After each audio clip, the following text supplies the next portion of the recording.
sesungguhnya Allah memandang kepada kalbumu. Kenapa orang baca la ilaha illallah tuflihun pasti menang?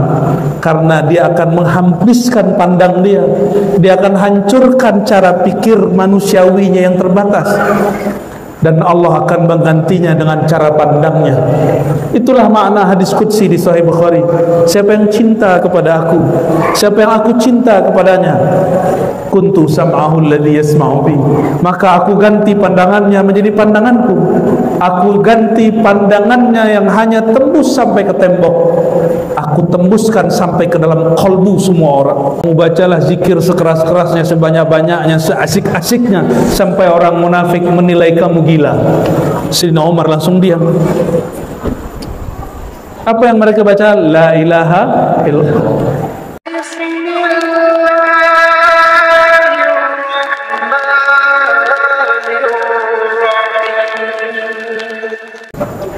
Wa bi dzikrihi itma'annat qulubuna wa bi ma'rifatihi raja'na ilaihi syahidina. Asyhadu an la ilaha illallah, asyhadu anna Muhammadan abduhu wa rasuluh. Allahumma salli wa sallim wa barik ala hadha an-nabiyil karim wa ala alihi wa ashabihi wa li baitihi wa dhurriyyatihi ajma'in. Amma ba'du. Puji syukur kepada Allah Subhanahu wa taala. Alhamdulillah sampai juga kami ke desa apa Pak? Buya? Pak Kades, Pak Camat lengkap nih ya. Kampung Tanjung. Desa Tanjung. Semoga Allah memberkahi siapapun yang hadir, siapapun yang terlibat dalam kajian-kajian malam ini. Amin ya rabbal alamin. Syukur ini kita sempurnakan, kita lengkapi dengan zat yang paling sempurna di antara hamba-hambanya, yaitu salawat kepada baginda Nabi Muhammad sallallahu alaihi wasallam. Allahumma salli wa sallim wa barik ala sayyidina Muhammad wa ala alihi wa ashabihi ajma'in. Bapak Ibu yang makan Allah,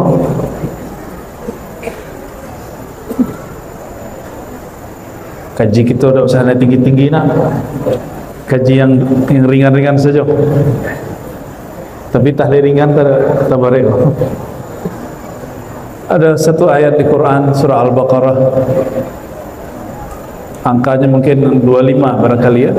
Wabasyiril ladzina amanu wa 'amilus shalihat anna lahum jannatin tajri min tahtihal anhar. Wabasyir, dan sampaikanlah berita gembira. Kepada siapa berita gembira ini? Kepada orang yang di hatinya ada iman, di hatinya ada rasa dia percaya kepada Allah Subhanahu wa ta'ala. Dan tentu atas dalil ayat ini ulama-ulama Ahlussunnah membedakan antara amal zahir dengan amal batin. Iman itu amal batin, maka dibedakan wabasyiril ladzina amanu wa 'amilus shalihat. Lalu zahirnya dia beramal yang saleh. Amal saleh bahasa Arab bukan amal saleh dalam bahasa kita. Saleh dalam bahasa Arab itu sesuatu yang berkesesuaian antara yang zahir dan batin. Itu makna saleh. Apa makna saleh? Yang berkesesuaian antara yang zahir dan batin. Itu disebut saleh. Maka ada ungkapan Al-Quran salihun likulli zaman wa makan. Al-Quran itu saleh. Apa Quran Pak Soleh, Bang Soleh? Kan bukan. Saleh berarti sesuai. Al-Quran itu salihun likulli zaman. Dia sesuai untuk setiap zaman, setiap tempat. Maka Al-Quran dibacakan di desa Tanjung, dia sesuai untuk desa Tanjung. Dibacakan di kampung Mekah, sesuai di Mekah, walaupun secara geografis budaya berlainan. Dibacakan di Jakarta, di Betawi, di Sunda, di Jawa, di Bugis, sama. Dibacakan di negeri Melayu, dibacakan di negeri Cina, sama. Akan sama dia. Saleh. sesuai, tidak bertabrakan dengan orang. Maka saudara-saudariku, jika kita merasa diri kita betul beragama, pasti kita orang yang paling cepat beradaptasi dengan lingkungan. Semakin orang dekat kepada Allah, semakin dia menyatu dengan hamba-hamba Allah. Bukan malah bertengkar sesama hamba Allah, bukan malah saling menyalah-nyalahkan dengan sesama hamba Allah. Nah, jadi ciri-ciri hijrah kepada Allah yang sahih, betul dia menjauhi sifat-sifat yang bertentangan dengan isi kalbunya. Maka Allah beri berita gembira.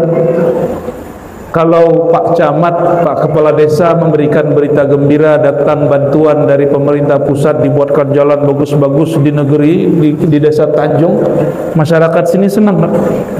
Apalagi dapat bantuan uang saku, senang nggak? Senang, dikasih beras, dikasih makan, senang kita. Masa lebih senang dengan berita dari pemerintah daripada berita dari Allah? Ya, apa berita dari Allah? Beri kabar kepada orang yang di kalbunya ada iman, bukan orang yang punya KTP, kartu tanda penduduk Indonesia, bukan. Tapi orang yang di kalbunya ada iman. Berarti mau dia orang Indonesia, mau dia orang Arab, mau dia orang Barat, sama. Inilah salihunnya Al-Quran. Al-Quran itu salihun, dia tidak bicara suku. Al-Quran tidak berbicara kepada suku bangsa. Al-Quran berbicara kepada kalbu orang yang punya suku dan bangsa. Maka di Quran disebutkan innamal mu'minuna ikhwah, yang benar-benar bersaudara cuma orang-orang yang beriman. Hanya orang beriman itulah yang bersaudara. Jadi kalau di keluarga kurang-kurang iman pasti suka bertengkar. Kalau di majelis, di masjid, kalau kurang-kurang iman pasti bertengkar, Pak. Orang banyak ilmu boleh, banyak kajian boleh, tapi kalau kurang iman, dia bertengkar cuma masalah hal yang sepele. Usulan tahlilan, tengkar. Ya, paling lucu itu negeri kita ini, Pak. Tidak ada tahlilan di masa Rasulullah. Rasulullah tidak tahlil. Ya, tahlil artinya apa, Bapak Ibu? Baca la ilaha. Kalau orang belajar di kampus ada namanya living Quran. Apa bahasanya? Living Quran. Quran yang hidup. Karena Allah mengulang-ulang la ilaha illahu la ilaha illallah di dalam Al-Quran dan mengatakan fa'lam annahu la ilaha illallah, qulu la ilaha illallah dalam hadis banyak sekali, ya. Maka lafaz la ilaha Allah yang disebut tahlil itu dijadikan budaya oleh masyarakat kita. Dulu karena ulama-ulama itu melihat orang-orang masyarakat itu sulit dikumpulkan pengajian, maka dibuat makan-makan. Dibuat makan.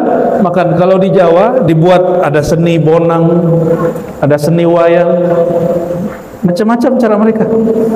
Dimasukkan kalimat-kalimat la ilaha illallah dalam bahasa masing-masing. Yang penting umat mau baca la ilaha illallah. Hari ini orang sudah baca la ilaha illallah, sudah membaca di dalam tradisinya la ilaha illallah, masih bertengkar. Ternyata imannya masih di lisan, belum dari kalbu. Ini masalahnya. Nah, kita nggak usah ngomong dalil macam-macam, ya. Kita lagi bicara berita gembira dari Allah. Kalau lagi gembira, harusnya orang tidak bertengkar. Orang yang bertengkar itu orang yang sedih, atau orang yang hatinya busuk, atau orang yang hatinya sombong. Orang yang merasa dirinya paling benar itu suka bertengkar. Tapi orang-orang yang hatinya sedang gembira karena dapat kabar dari Allah Subhanahu wa taala, dia enggak suka bertengkar. Maka Allah mengatakan, beri kabar gembira kepada orang ini kalbunya ada nur iman dan dia beramal yang saleh yang sesuai dengan kalbunya. Nabi SAW pertama berdakwah di Mekah bicara sunnah bid'ah nggak, Pak? Nggak. Betul nggak? Orang hari ini baru masuk masjid sudah bicara sunnah bid'ah, bisa tengkar. Nabi awal dakwah bicara tarekat nggak? Enggak. Nabi bicara mazhab nggak? Enggak. Nabi cuma mengatakan la ilaha illallah. Oleh karena itu, qulu la ilaha illallah tuflihun. Bagus-baguskan maknai kalimah la ilaha illallah, kalian pasti menang, pasti berjaya.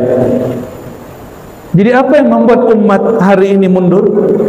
Bukan karena mereka berpartai, bermazhab, enggak, tapi karena mereka bergerak, berjuang, berdakwah tidak berdasarkan la ilaha illallah. Kenapa imam dulu itu tidak menutup mata untuk mengkadar murid-muridnya dari kalangan politisi, militer. Sayyidina Syekh Abdul Qadir Jilani, Imam Ahlus Sunnah, mendidik seorang murid yang aneh namanya Qudayb Alban. Qudayb Alban ini wali aneh, bukan wali sufi. Wali aneh, wali malamatiyah. Dia suka memuji orang-orang soleh yang ngaku soleh.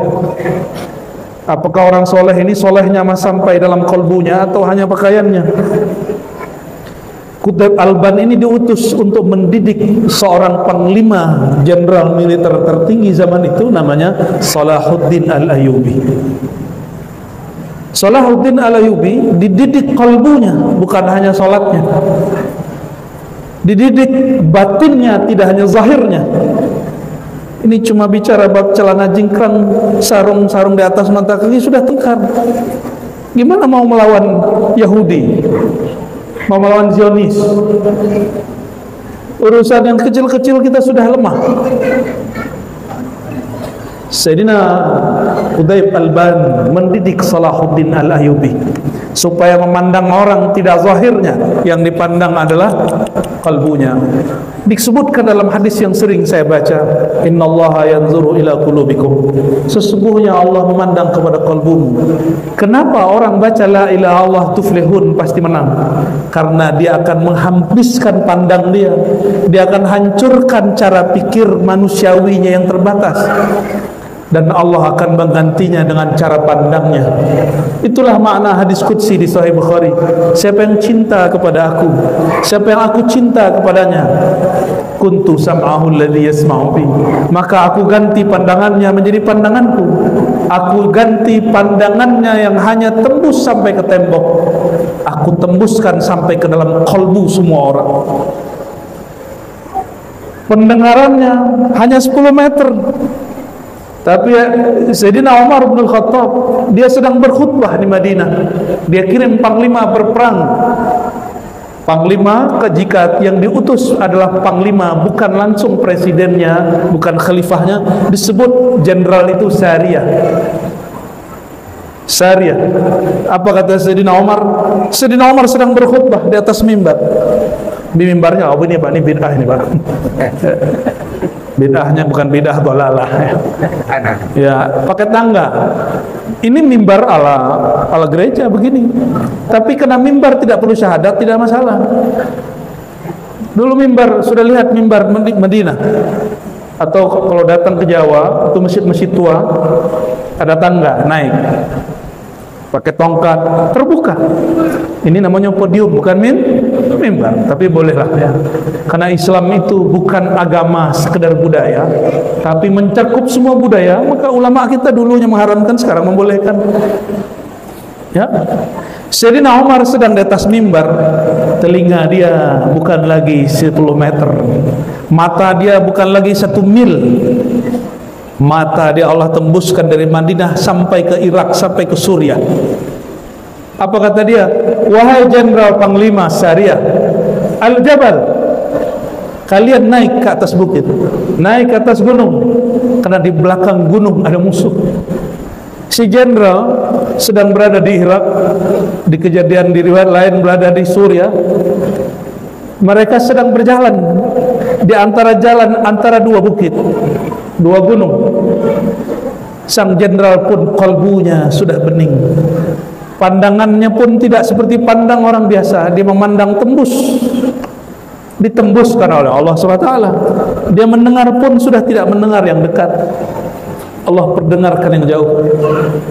Tapi dia tidak tahu yang di balik bukit. Nah, ini rahasia. Ini rahasia para kekasih Allah. Mereka tembus sesama mereka. Tapi karena Sayyidina Umar, nur Allah pada dirinya lebih kuat, maka dia bisa melihat sekeliling sang jenderal yang tidak dilihat oleh jenderal di dekat itu. Apa kata dia? Ini jarak perjalanan 1 bulan. Wahai Panglima, naiklah ke atas gunung. Apa rahasia Sayyidina Umar? Bisa menyampaikan kalamnya handphone belum ada, Pak. Ini mereknya apa, Bro? Oppo meneh. Apalagi belum ada nih barang-barang, belum ada YouTube, ya belum ada TikTok, nggak ada. Hari ini ulama tahu karena nonton TikTok. Mursyid paham orang lain di luar sana karena nonton Facebook. Datang seseorang kepada Salman Al-Farisi, lalu Salman Al-Farisi sebut namanya. Karena nama itu nama yang berkesesuaian dengan nur nabinya sallallahu alaihi wasallam. Lalu orang itu tanya kepada Salman, "Kok engkau tahu siapa aku?" Jawaban Salman, "Ruhku kenal ruh engkau." Tapi itu kejadiannya khusus pada Sayyidina Salman. Tidak terjadi pada banyak orang. Kenapa Sayyidina Umar begitu? Di masa Sayyidina Nabi SAW masih hidup, Sayyidina Umar pernah mengejek orang zikir, Pak. Orang zikir keras-keras, banyak-banyak, bersuara tinggi, dia hina. Apa kata Sayyidina Umar? "Ya Rasulullah, itu orang riya, wahai Rasulullah."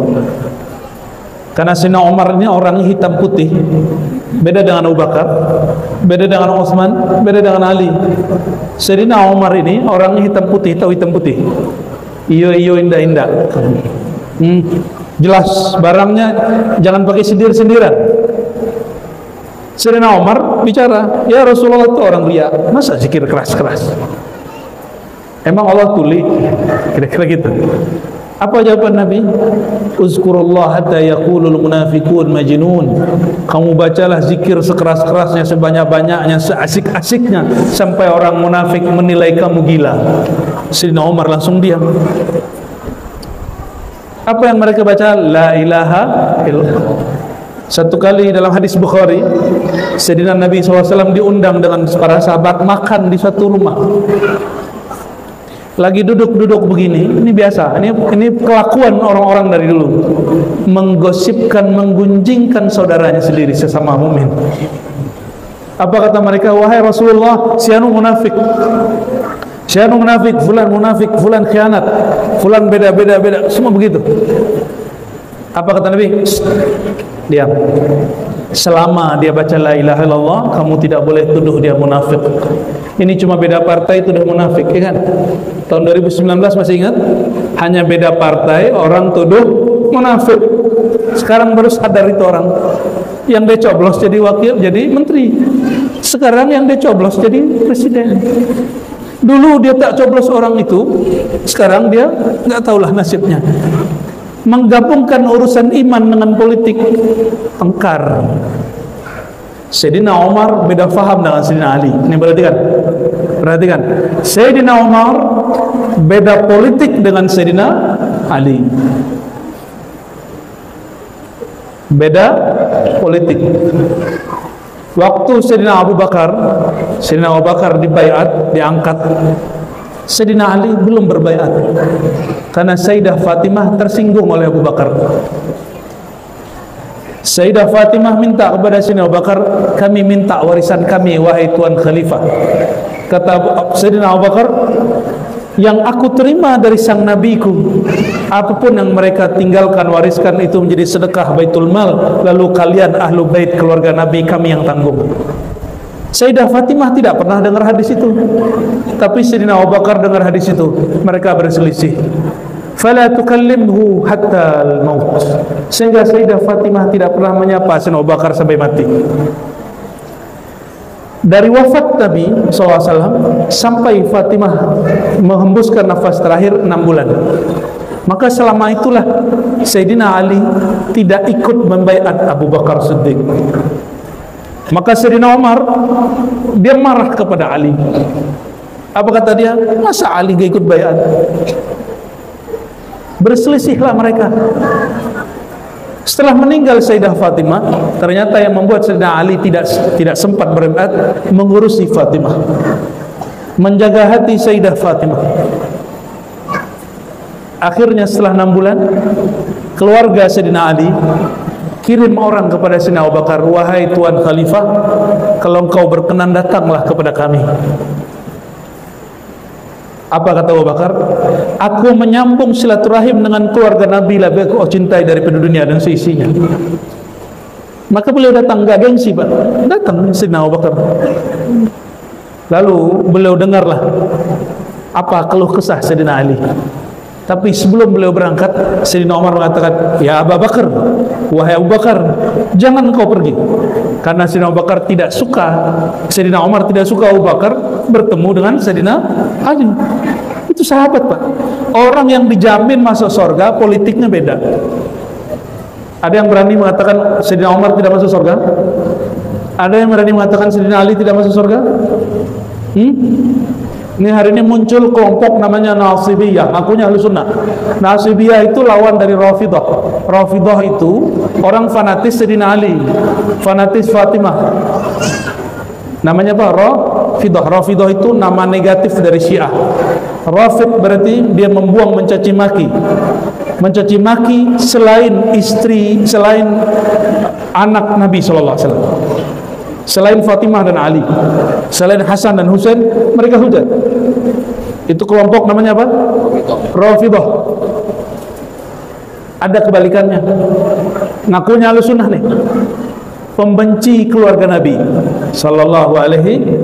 Kalau kita baca Ali alaihi salam, Ali karamallahu wajhah, Sayyidina Ali, apa kata mereka? Oh Syiah. Setiap nyebut Sayyidina Ali, Syiah.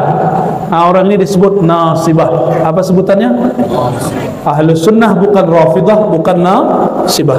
Ahlussunnah cinta keluarga Nabi sallallahu alaihi wasallam, cinta sahabat Nabi radhiyallahu taala anhu.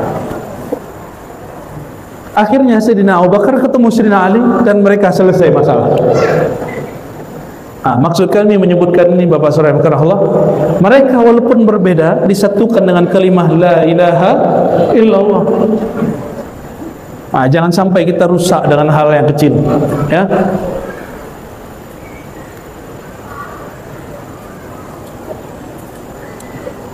Lalu ayat yang tadi kita baca, korek, lanjutkan korek kita tadi.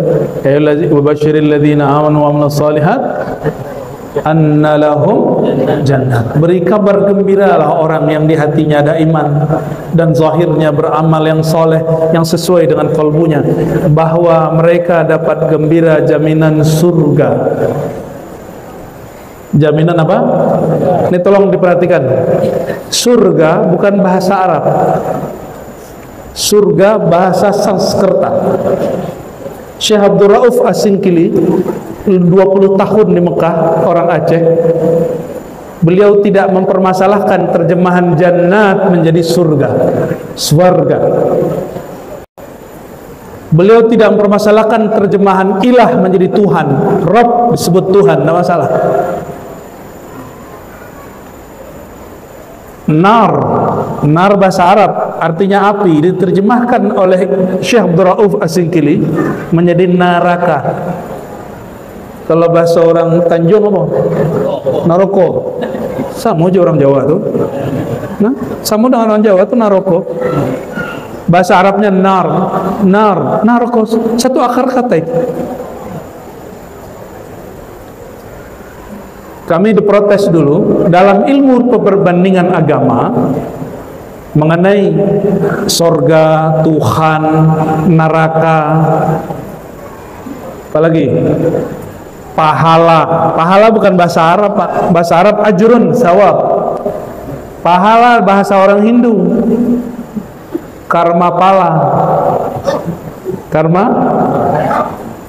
Orang Arab dulu menganggap malaikat-malaikat itu dewi-dewi, dewa-dewa. Mereka menjadikan para malaikat inatha, anak-anak Tuhan, putri-putri Tuhan. Ada ayatnya. Maka kita pernah menjelaskan dulu malaikat-malaikat itu bagi agama yang lain mereka setarakan dengan dewa, anak Tuhan. Sayangnya mereka sembah dan meyakininya sebagai anak. Itu masalah mereka, ya. Tapi kalau mereka sebut sebatas dewa, dewa itu makhluk suci, itu tidak masalah. Tapi ketika mereka sembah si dewa itu baru jadi masalah. Sama, sebut jannat menjadi surga, masalah nggak? Masalah nggak? Kenapa nggak masalah? Kan surga bahasa orang Hindu.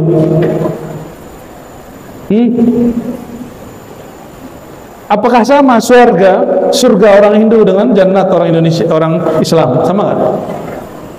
Sama nggak? Apakah sama nar dalam Al-Quran dengan neraka? Sama nggak? Beda. Tapi kenapa ulama kita membolehkannya? Itu yang disebut bahasa agama. Boleh kemudian dikasih perbandingan. Sholat menjadi sembahyang.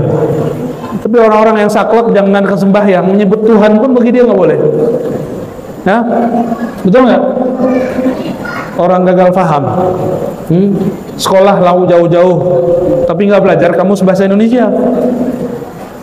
Akhir pulang-pulang, apa kata dia? Tidak boleh menerjemahkan la ilaha illallah menjadi tiada Tuhan selain Allah. Harus tiada ilah selain Allah. Itu bukan terjemahan, Pak. Itu namanya mengulang bahasa Arab.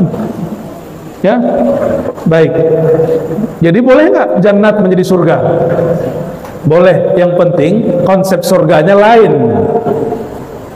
Konsep surga orang Hindu lain dengan konsep surga dalam bahasa Al-Quran. Kayak jannat itu bahasa Arab, itu jamak dari jannah. Apa arti jannah? Ada yang tahu arti jannah?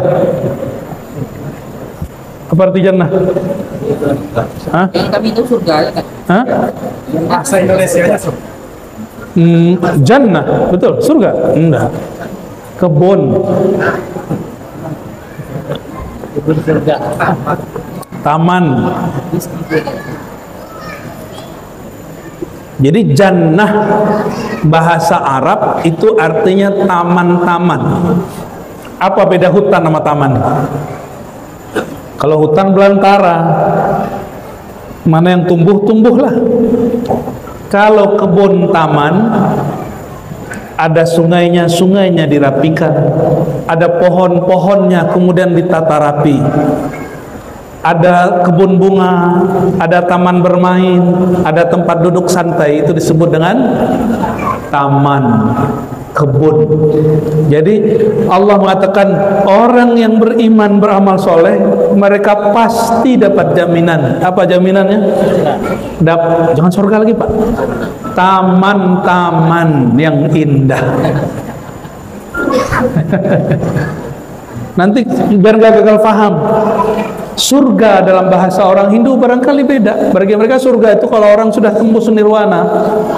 Beda surga kita dengan mereka. Bagi mereka selama masih ada sifat kebinatangan, maka manusia terlahir reinkarnasi lagi. Kalau sifat binatangnya hilang, barulah mereka kemudian nirvana. Itulah surga mereka, barangkali begitu. Ya, coba tanya nanti sama pakar agama Hindu, benar gak begitu? Itu surga konsep mereka, beda dengan surga konsep kita. Dalam ajaran Islam Ahlus Sunnah wal Jamaah, kata jannah artinya betul-betul fisik, kebun, titik. Inna lil muttaqina hadaiqa wa a'naba. Surat apa tuh? An-Naba. Sesungguhnya bagi orang-orang yang bertakwa, hadaiq.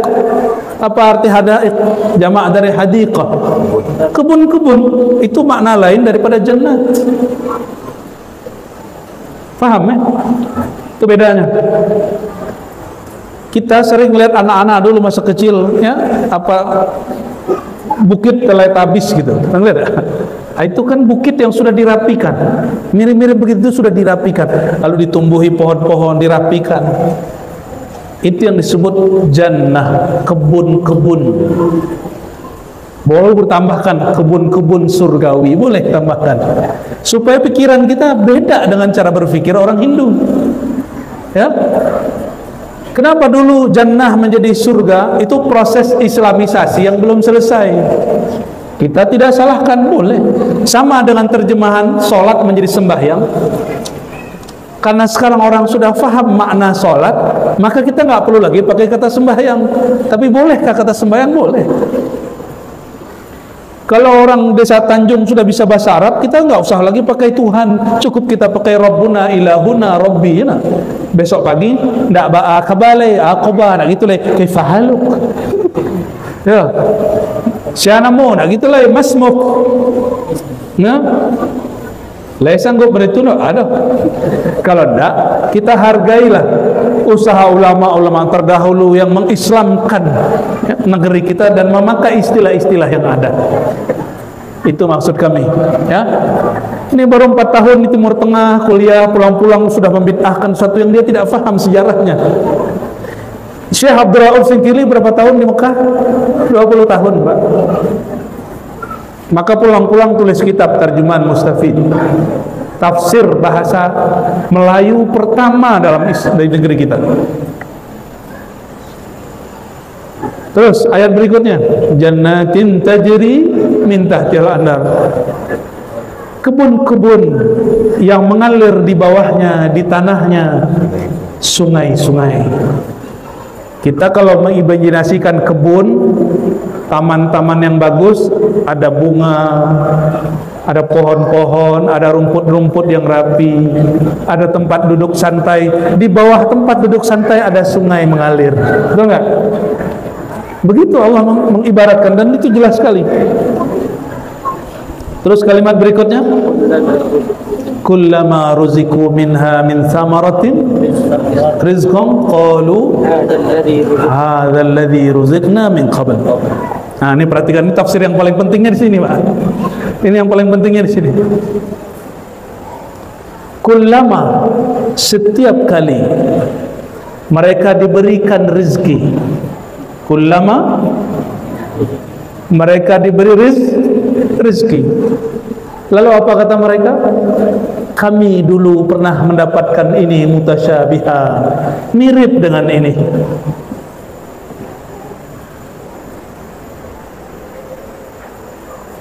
Orang-orang ahli tafsir dulu mengira nanti di sorga itu ada durian, tapi duriannya lebih lama. Nanti di sorga itu ada pernikahan, tapi pernikahannya lebih dahsyat. Nanti di sorga itu ada khamar seperti di sini, tapi di sana lebih enak dan tidak memabukkan. Itu tafsir biasa, disebut tafsir bil ma'sur. Dikalamkan oleh Imam Hannad bin Sari, diriwayatkan dari Abdullah ibn Abbas. Apa kata beliau? Laisa fil jannah mimma fid dunya illa al asma. Kesamaan surga, kebun-kebun surgawi di akhirat dengan nikmat dunia itu hanya nama. Tapi beliau berbicara untuk orang awam. Itu surga awam. Itu surga orang awam, itu yang disebut nikmat. Apa yang disebut nikmat? Banyak makan, banyak kawin, banyak main. Ya, itu yang disebut nikmat oleh orang awam. Tapi Imam Sufyan Ats-Tsauri, malam tadi kami diundang, mendadak diculik sama murid-murid Buya Mahmud bin Husin yang di mana, Air Tiris ya. Kita bahas itu, beliau bahas itu, kita bahas itu. Wa utubihi mutasyabiha. Mereka dulu pernah diberi nikmat yang di surga yang sekarang itu, yang di akhirat itu dulu sama, mirip dengan yang di dunia. Maka kami urailah kalimat itu.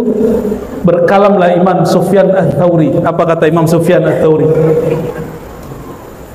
Kalau bukanlah karena beberapa hal nikmat di dunia, aku tidak mau tinggal lama-lama di dunia. Apa nikmat dunia? Nikmat surga di dunia apa? Zikrullah, tahajud, sholat jamaah, majelis ilmu, silaturahim. Ada 5. Yang paling penting mana? Zikrullah, mengenal Allah, ma'rifat kepada Allah, berzikir kepada Allah. Maka nanti orang-orang beriman di sana tergantung amal dia. Jika dia baru beramal seperti orang awam, maka nikmat yang diberi nikmat seksual, nikmat kawin, nikmat makan. Tapi jika dia orang yang kenal kepada Allah, nikmat. Nah, ini perhatikan Bapak Ibu. Suatu kenikmatan yang ada di dunia yang Allah kekalkan ke akhirat, itu mesti sesuatu yang berkait dengan kemakrifatan kepada Allah. Dengan dalil apa? Kullu ma fid dunya mal'un. Semua yang di dunia terlaknat, terkutuk, mustahil ada di surga. Kecuali zikrullah wal amru bil ma'ruf wan nahyu 'anil munkar wa ma wala, ya. Kecuali amar bil ma'ruf, nahi munkar, zikrullah, dan yang semakna dengan tiga hal itu bukan dari dunia. Maka orang yang nyambung silaturahim itu amar ma'ruf. Orang buat kajian dengan cara yang baik, amar ma'ruf nahi munkar. Di nanti mohon maaf, terserah Bapak Ibu Saudara sepakat atau tidak, pengajian itu kekal nanti sampai ke surga. Di dunia ada pengajian, nanti di akhirat ada pengajian, tapi bukan pengajian politik, Pak. Bukan pengajian politik sesaat untuk 5 tahun. Dia siasatul qulub, dia politik qalbu yang bertahan sampai menahun-nahun, sampai berkekalan, sampai setelah mati dia masih ada. Kita nggak pernah anti politik, tapi jangan sampai Islam diperalat untuk politik 5 tahun. Yang ada politik 5 tahun harus tunduk kepada Islam. Sepakat? Ya, tapi kebanyakan yang terjadi apa? Orang jual agama untuk jual simbol-simbol agama untuk politik. Nauzubillah summa nauzubillah. Ini nikmat yang bertahan sampai nanti, itu nikmat ma'rifatullah. Jadi kesimpulan hadis tadi, semua yang di dunia itu terlaknat kalau diterjemahkan, kecuali yang berkait dengan Allah. Yang berkait dengan Allah, ma'rifatullah, zikrullah, amar ma'ruf nahi munkar, itu tidak akan berhasil kalau orang nggak kenal Allah. Ini belum kenal Allah sudah amar ma'ruf nahi munkar. Ma'ruf apa yang engkau perintahkan, kemungkaran apa yang engkau larang. Engkau tidak mengenal siapa yang menyuruh, tidak mengenal siapa yang menyuruh, memerintahkan, itu belum amar ma'ruf nahi munkar. Maka kata Buya Mahmud malam tadi, itu kalimat paling bagus. Orang soleh zahir nggak cukup, orang akhlak baik nggak cukup. Kenapa? Kalau batinnya tidak kenal Allah, hambar. Kami tambahkan, orang kalau hanya akhlak zahirnya yang bagus, qalbunya riya. Dia baik supaya disebut orang baik, bukan karena dia ingin disebut Allah baik. Maka ajaran Islam itu tidak dimulai dari akhlak, dimulai dari kolbu. Akhlak itu buah kolbu. Maka al-iman fil qalb. Iman itu di mana? Di kolbu. Apa kata Imam Bukhari? Kolbu itu ada ilmu di dalamnya. Al-ilmu qabla al-qawli wal amal. Ilmu dulu di kolbu, baru engkau berkalam, baru engkau beramal. Ilmu dulu di kolbu, kenal dulu dirimu, kenal dulu Allahmu, baru engkau suruh orang yang baik, baru amar ma'ruf nahi mungkar. Orang gak akan marah. Tapi karena engkau belum kenal kepada zat yang engkau anggap engkau sembah, yang engkau katakan engkau menyuruh kepada yang baik, engkau tidak kenal yang maha baik. Engkau melarang yang mungkar, tapi engkau tidak tahu syaitan sahibnya mungkar. Maka orang tidak terima amar ma'ruf nahi mungkar kita. Ya, jadi jangan salahkan orang telingonya peka, hati kita nak kareh. Akhlak kita beragama yang tidak bagus. Saya heran orang hari ini semakin banyak ngaji, semakin keras dia di rumah. Semakin banyak pantangannya di rumah. Semakin banyak musuhnya di masjid. Ngaji apalah orang ini, ya? Berarti ada yang aneh. Kalau dia betul-betul semakin tambah ilmu, maka dia semakin kalbunya lapang. Karena ilmu itu di kalbu, bukan di sini, bukan di baju, bukan di celana. Sama aja Pak, mau sufi mau salafi, kalau ilmunya cuma di tasbih, sama ilmunya di celana jingkrang, tengkar jadinya. Kalau sufi, ilmunya cuma di alat tasbih, kalau ngeliat orang nggak zikir, nggak pejam mata, nggak bertorikot, dia marah. Belum Islam, belum sempurna Islamnya. Sama orang kalau hanya salafi, kurang naik celananya, wah sholatnya rusak. Yang didahulukan tasbihnya sama jengkrangnya, bukan itu. Rasulullah SAW awal berdakwah mengurus celana orang apa kalbu orang? Urus alat tasbih, ngurus nama torikot, nama manhaj, atau kolbu? Kolbu. Maka disebutkan dalam hadis ini jarang orang memahami dengan baik, sayang sekali. Padahal hadisnya sering dibaca pas maulid. Bu'istu li utammima.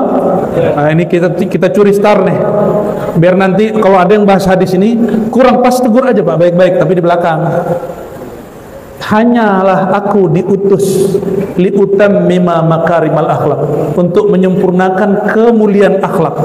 Berarti orang Arab itu sebelum Nabi SAW diangkat menjadi Rasul, itu akhlaknya sudah ada yang bagus.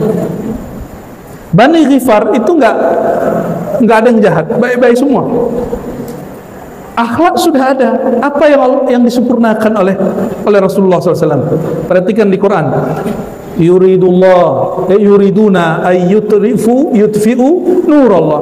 Mereka menginginkan untuk memadamkan nurullah. Wallahu mutimmu nurih.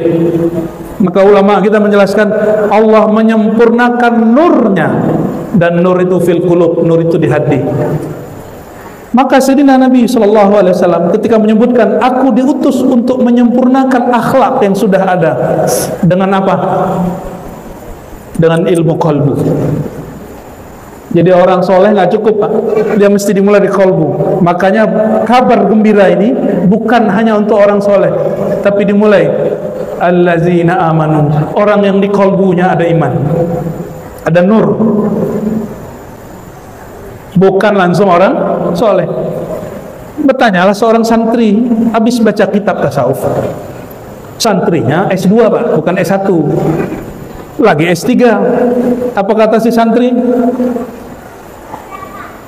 Ustaz, bukankah Imam Junaid berkalam tasawuf itu inti agama, dan inti agama adalah akhlak? Maka Imam Junaid mengatakan, faman hasuna khuluquhu, siapa yang bagus akhlaknya, bagus tasawufnya. Siapa yang tambah baik akhlaknya, tambah baik tasawufnya. Jadi kita belajar akhlak aja. Ini kata si santri nih. Apa jawaban Ustaz? Dijawab oleh si Ustaz, wahai santri yang sudah S2 dan sedang menjalankan S3, bacaan engkau benar, tapi tasawur, pemahaman engkau kurang tepat. Apa yang kurang tepat? Si santri berpikir cukup orang berakhlak baik, sapa orang, ya, senyum kepada orang, bantu orang lain, itu cukup, berarti sudah bertasawuf. Maka ada seorang kiai muda salah faham tentang kalam ini. Apa kata dia? Saya tidak mau bertorikot Naqsyabandi Qadiri Samani, torikotku adalah akhlak. Wih, kayaknya sahih kali ya. Gagal faham. Gagal. Bukan begitu memahami kalam Imam Junaid. Imam Junaid itu memahami akhlak itu tiga. Akhlak seorang hamba kepada dirinya, akhlak hamba kepada Rabbnya, akhlak hamba kepada makhluk Allah Subhanahu wa ta'ala. Tiga. Maka siapa yang akhlaknya kepada dirinya bagus, tambah agamanya, tambah akhlaknya, tambah tasawufnya. Siapa yang memahami, menambah akhlaknya kepada Allah, jadi ada akhlak kepada Allah Pak. Apa akhlak kepada Allah? Tahu akhlak kepada Allah? Coba sebutkan akhlak kepada Allah apa? Hah? Salat nyembah, bukan akhlak. Nah, ayat yang sering dibaca khotib, kita pakai ayat yang biasa, yang masyhur aja. La in syakartum, wah, itu yang enggak sholat Jumat pun tapi tinggal samping masjid hafal itu ayat, ya. Jika kalian bersyukur, la azidannakum, ya. Sungguh aku akan tambah nikmat aku. Karena dia tidak belajar tasawuf, maka terjemahan dia apa? Wahai jamaah, ingin ditambah nikmat? Tentu jamaah ingin kaya seperti Pak Haji, iyo. Ingin hidup nikmat, punya mobil, punya rumah rancak banyak, iyo. Kalau ingin dapat nikmat banyak, bersyukurlah. Itu betul nggak itu? Betul. Itu sosek itu Pak. Itu sosek itu. Itu syukur tidak berakhlak. Itu syukur tapi tidak berakhlak kepada Allah Subhanahu wa taala. Akhlak dia bagus kepada dirinya tapi tidak bagus kepada Rabb-nya. Itu sesat dalam ilmu hakikat, walaupun bagi orang awam itu sudah hebat. Nih perhatikan. Perhatikan. Ada perintah washkuru, bersyukurlah engkau, berterima kasihlah engkau. La in syakartum la azidannakum. Ini ada satu gaya bahasa di situ, dan banyak orang tidak paham. Dikira kalau engkau ingin tambah nikmat fisik, nikmat materi, syukur kepadanya. Orang ini tertipu dan mengatakan berarti kalau ingin kayo syukur. Sedangkan Allah yang maha syakur ingin disyukuri bukan karena si hamba minta kayo, tapi karena Allah berhak disyukuri, berhak dipuji. Bapak Ibu mohon maaf ya, Pak Kepala Desa ini sedang butuh sesuatu, puji-puji Pak Haji. Pak Haji lah tahu kalau Pak Kades selama diku ada makasih Pak. Pasti ada proposal sedikit. Kau contoh ke Pak Kades, contoh ke Pak Camat kau. Pak Kades, Pak Camat lah tahu Pak Haji mainan orang kau. Kau contoh ke Pak, contoh. Untuk mengibaratkan kepada Allah sesuatu mudah. Litaqribil makna namanya muqarabah, untuk mendekatkan faham. Akhirnya kalau Pak Haji sedang senang hati, ndak ada babi bu, ada hajat apa Pak Camat, Pak Kades. Dia beliau sedang senang hati. Tapi bulan seulang lihat akhirnya kalau Pak Kades, Pak Camat menyapu, menelpon, langsung dimatiin. Pasti proposal. Kalau lah dipuji-puji di atas mimbar, kau ada makasih. Tapi beliau punya kawan, Pak Kades kalau cek lain, Pak Camat kalau cek lain. Kawan hobi minum, memancing berdua. Tanpa perlu ada hajat, beliau bertemu muka, saling memuji, saling mengkritisi, saling menasihati. Kalau dipuji Pak Haji, nama yang nyaman, pujian Pak Kades pertama atau Pak Kades kedua? Yang orang memuji ada niat proposal, dengan Kades kedua memuji karena kau sahabat sejati. Mana yang nyaman Pak? Dan kedua, kira-kira Allah lebih ridha kepada hamba yang dia bersyukur kepada Allah karena Allah layak dipuji, Allah layak disampaikan rasa terima kasih kepadanya, atau seorang hamba yang jika dia ingin banyak duitnya, banyak hartanya, dia puji Allah. Jika dia ingin kaya, dia bersyukur kepada Allah. Seandainya kayanya tidak bertambah, dia tidak bersyukur kepada Allah. Paham di situ? Itu akhlak. Bagus ke diri belum tentu bagus kepada Allah. Bagus ke makhluk belum tentu bagus ke Allah. Baguskan dulu kepada Allah, otomatis ke diri sempurna, kepada makhluk sejahtera.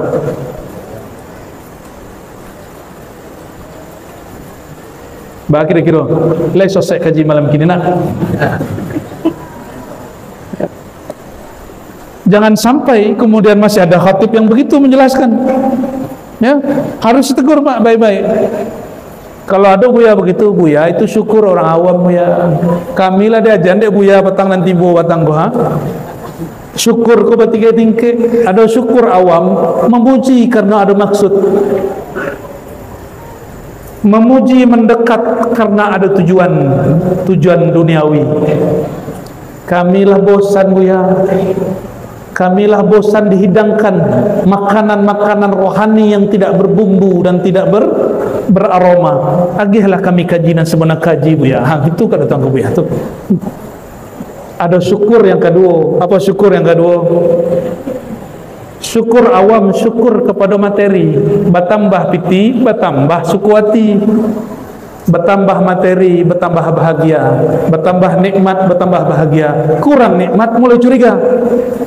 Badek semenjak mengaji jo buya ko kaji wa iyo naik rezeki wa berkurang. Bakok semenjak rajin sembahyang di masjid toko alangan. Bakok semenjak mengaji jo tuang kuseh ko awak banyak masalah di rumah. Hanya kawan nampaknya kaji ko buruk. Nampaknya sembahyang 5 waktu tu ndak elok. Sebab semakin dan taat semakin banyak ujian, nampaknya kau tidak bagus. Itu kaji awam, Bapak Ibu. Itu kaji orang.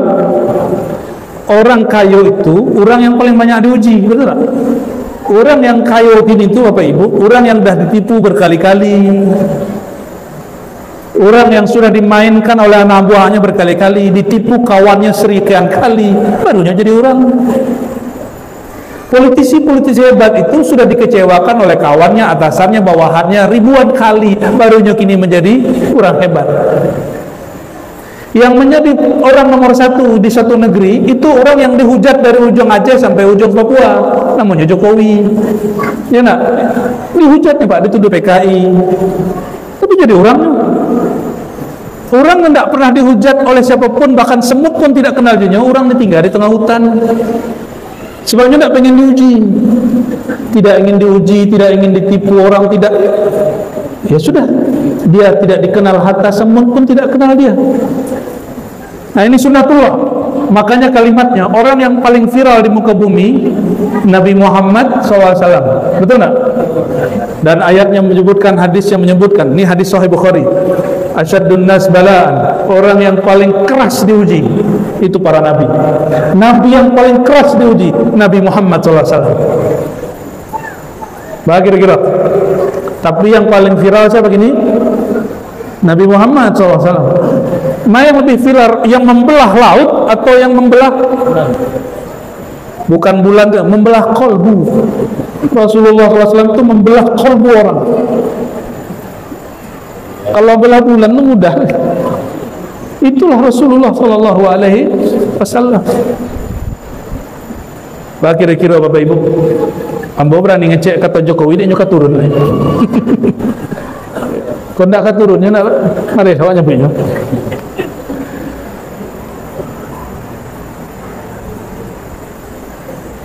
Memuji Allah bukan karena ada hajat diri. Memuji Allah karena Allah terpuji. Kajian paling tinggi itu bacaan yang paling standar. Alhamdulillahi Rabbil Alamin. Segala puji berpulang kepemilikannya kepada yang maha terpuji, Allah Subhanahu. Berarti kalau Pak Kades, Pak Camat dipuji orang, itu bukan Pak Camat, Pak Kades yang dipuji itu. Itu nur Allah ditempelkan kepada Pak Kades, Pak Camat, lalu dipujinya di orang. Maka kalau dipuji di orang, pulangkan kepada Allah yang maha terpuji, Allah. Jawab pada itu. Cuma ada orang awak tidak ngerti bahasa Arab maksudnya. Kalau dipuji, alhamdulillah kecenya wa GR de orang. Kalau si anu tu sombong dipujinya, layo lah nyo. Nah, Bapak Ibu, saudara-saudariku berkah Allah. Jadi harus naik akhlak, dari akhlak hanya mementingkan diri, baik kepada diri, baik ke makhluk, sekarang baik kepada Allah Subhanahu wa ta'ala. Pujilah Allah karena Allah layak dipuji, sembahlah Allah karena Allah layak disembah, zikirlah kepada Allah karena Allah layak diingat, bukan karena ingin menenangkan diri. Nih tolong hati-hati, bakok ramai surau-surau tarikat kini, kecek kawan, itu orang-orang lah gelisah hidupnya, ingin menenangkan hati. Jadi kalau mengaji ya Buya, hati nak tenang, kena ngaji juga ya. Berarti mengaji kepada Buya pun bersyarat, kalau Buya kau menenangkan jiwa, upailah ke rumah sakit jiwa, disuntik deh bu dokter, Pak dokter tiap hari. Harusnya ke rumah sakit jiwa tuh. Tapi kapan kita menyembah Allah tak bersyarat? Bilo lah. Itulah yang disebut dalam surat Al-Hadid, ya. Alam ya'ni lil ladzina amanu an takhsha'a qulubuhum li dzikrillah. Ayat terakhir yang kami bacakan ya pada malam ini. Sudah datangkah masanya, saatnya orang-orang yang beriman, yang di kalbunya ada beriman, an takhsha'a qulubuhum li dzikrillah. Kalbunya tunduk setunduk-tunduknya untuk mengenal Allah karena Allah layak dikenal, menyembah Allah karena Allah layak disembah, bukan karena dia cari tenang, bukan karena dia ada hajat dunia. Datang kepada Buya, Katuan Syekh Tariqat Ahli Zikir, Buya, doa ambo ingin beli oto, beli Honda, beli mobil, gitu. Ada yang begitu datang ke guru? Banyak. Yang datang ke kami banyak begitu. Buya, ngasih amplopnya 500.000 Pak, mintanya sukses bisa beli Avanza. Doaan kami sedangkan beli oto, harga mobilnya 300 juta, ngasih gurunya 50.000. Itulah beradab tuh? Tidak beradab, tidak berakhlak itu. Kalau ingin berbagi, hadiah itu beda dengan sedekah. Ini perhatikan, hadiah beda dengan sedekah. Sedekah zakat itu 2,5% dari penghasilan. Kalau hadiah, lihat Sayyidina Abu Bakar Siddiq, semua hartanya, tabungannya dia pindahkan ke rumah Nabi SAW. Oleh Nabi, bukan untuk dirinya, untuk Baitul Mal. Bertanyalah Sayyidina Nabi Muhammad SAW, wahai Abu Bakar, apa yang kau tinggalkan untuk keluargamu? Apa jawaban Sayyidina Abu Bakar? Yang aku tinggalkan untuk keluargaku, keyakinan kepada Allah yang Maha Kaya dan Rasulullah SAW. Itu hadiah. Hadiah itu nggak pakai limit.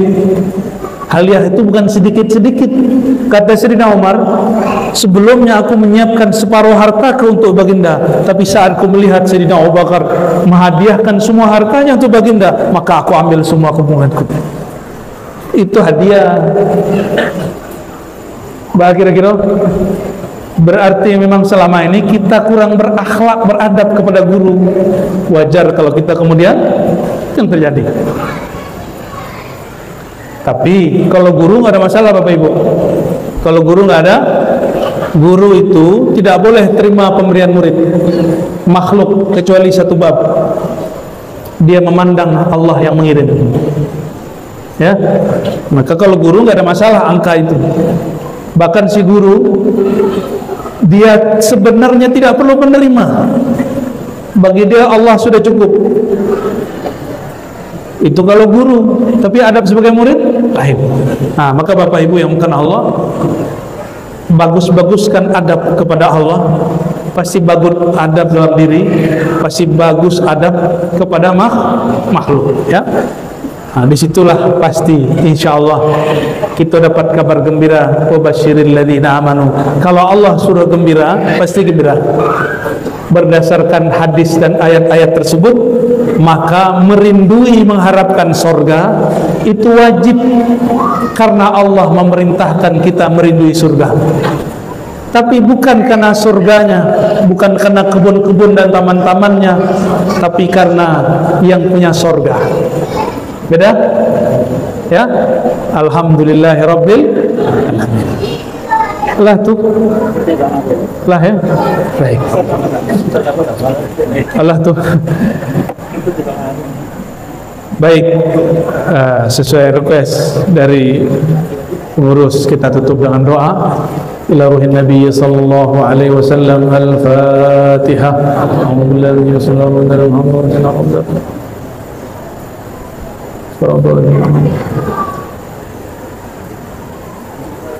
ولإصلاح قلوبنا ولنا تنوير أرواحنا. الفاتحة. بسم الله الرحمن الرحيم.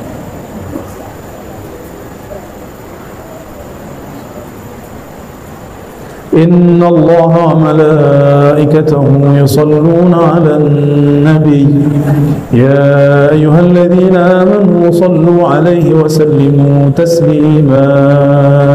ikuti ya. Sallallahu ala Muhammad sallallahu alaihi wasallam. Sallallahu ala Muhammad Muhammad sallallahu alaihi wasallam. Sallallahu ala Muhammad sallallahu alaihi wasallam. Sallallahu ala Muhammad sallallahu alaihi wasallam. A'udzubillahi minasyaitonir rajim. Bismillahirrahmanirrahim. Allahumma ya Rahmanir Rahim ya Karim ya Azim ya Ghaffar ya Ghafur ya Karim ya Karim ya Karim ya Ghani ya Mughni ya Razzaq ya Wahhab ya Fattah. Salli ala Sayyidina Muhammad sallallahu alaihi wasallam. Ya man huwa alimun bidhati sudur, tahhir sudurana amma siwa. Allahumma ya Allah yang maha mengetahui isi hati kami, yang maha mengetahui semua isi pikiran kami, yang maha mengetahui semua aib dan dosa-dosa kami, yang maha mengetahui semua kekurangan kami, yang maha mengetahui khianatnya mata dan hati kami. Maka ya Allah, ighfir lana dzunubana, mohon ampuni dosa-dosa kami, dosa mata kami, dosa telinga kami, dosa pendengaran kami, dosa lisan kami, dosa tangan kaki, kemaluan kami, dosa perut kami, dosa makan tidak menyebut nama Engkau ya Allah, dosa kami suka dipuji, iri dan dengki ya Allah, dosa isi hati ya Allah.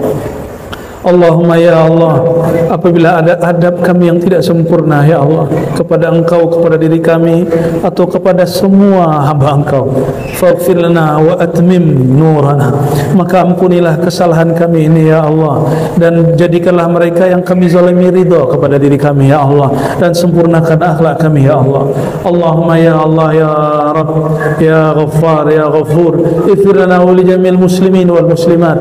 Ya Allah, kami tidak hanya memohonkan ampunan untuk diri kami, ampuni juga orang tua kami, ampuni juga guru-guru kami, saudara-saudara kami, saudara orang yang satu bapak satu ibu dengan kami, bahkan juga saudara yang seiman seislam dengan kami, orang-orang yang sedang berjuang di negeri kami ataupun yang jauh di negeri sana. Allahumma ansurna, bantulah kami dan semua mujahidin dimanapun mereka berada. Allahumma ya munawwir ya nur ya nur ya nur, nawwir qulubana bi nuril ma'rifatik. Ya Allah, Engkau maha tahu gelapnya hati kami, kurang berterima kasihnya adab kami. Jangankan kepada Engkau ya Allah, kepada makhluk pun kami tidak berterima kasih. Ampunkan adab-adab kami yang buruk ini ya Allah. Allahumma ya Allah ya Qarib ya Sami' ya Mujib ya man yujibul muttarra idza da'a. Ya Allah, yang mengatakan tentang dirinya, jaminan doanya hanya Engkau, hanya menjawab orang-orang yang merasa terpaksa dan yakin kepadanya. Farzuqnal ittirar bi ghairi darar. Ya Allah, berikanlah kami rasa yakin tanpa perlu kami diberikan cobaan yang berat. Allahumma a'inna ala dzikrika wa syukrika wa husni ibadatik. Ya Allah, lisan kami, mata kami, kalbu kami, bantulah diri kami untuk mengingat Engkau. Ya Allah, nama Engkau sungguhlah berat, zikirmu sungguhlah berat, tahajud kepadamu sungguhlah berat.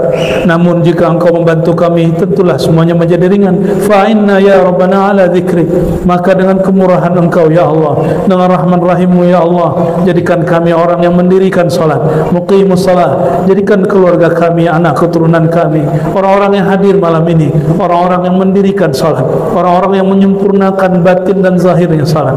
Allahumma la taj'alna mimman shalla wa wailun lahu wa wailun lil musallin. Ya Allah, jangan jadikan kami orang-orang yang salat tapi salat mengutuk kami. Jangan jadikan kami orang yang baca Quran wal Quran yal'anuhu, Quran melaknatnya. Ya Allah, jadikan kami orang yang salat. Salat itu mendekatkan kami kepada Engkau, Quran itu mendekatkan kami kepada Engkau.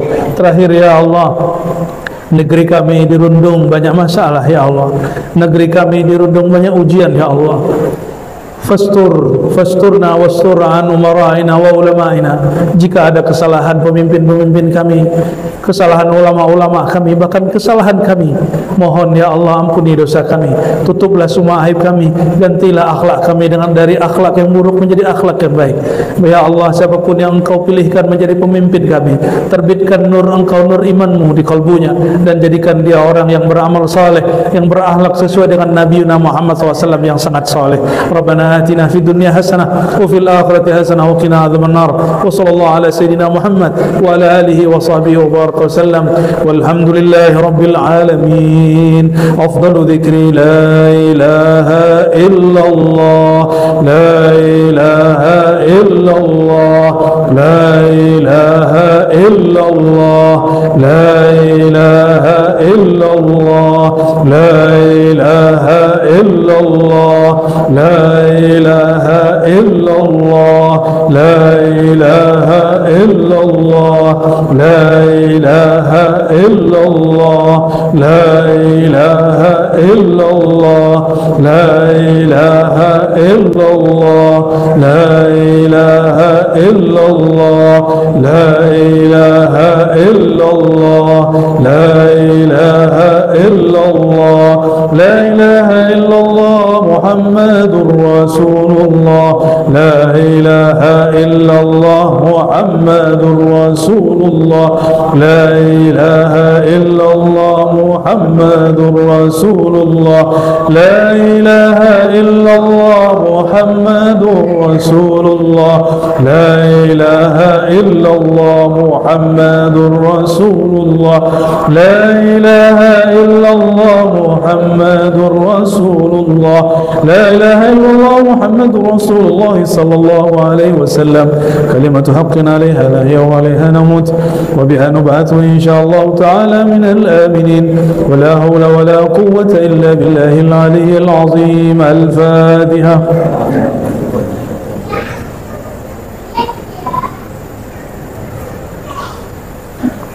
آمين آمين يا رب العالمين. استجب دعواتنا بسر الصلاة على نبيك وبسر لا إله إلا الله وبسر سورة الفاتحة. سبحان ربك رب العزة عما يصفون وسلام على المرسلين والحمد لله رب العالمين. سبحانك اللهم وبحمدك أشهد أن لا إله إلا أنت أستغفرك وأتوب إليك.